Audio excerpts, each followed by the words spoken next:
I will do the voltage test coming from this USB cable, which is firstly available at the V-in pin. So here the voltage coming is 1.43 volt, which is not sufficient. So this is coming from this diode. Let's check the input of this diode, which is directly connected to this. Here the voltage is 3.73. That means this diode is faulty, due to which the regulator is not able to give the sufficient voltage to the module.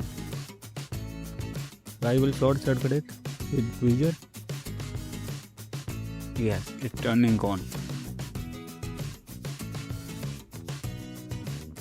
Yes, it's turning on.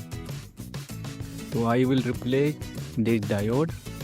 I have this SMD Rework Station and I will use it to remove the diode from the PCB. I will manually set the temperature to 300 degrees Celsius.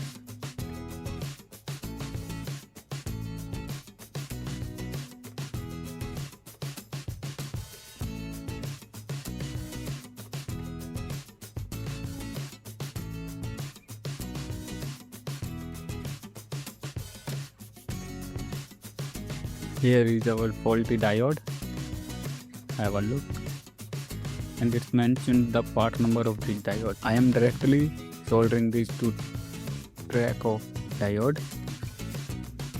And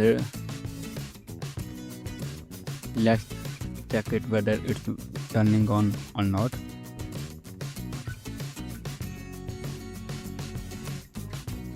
Yes, it's working now. Do subscribe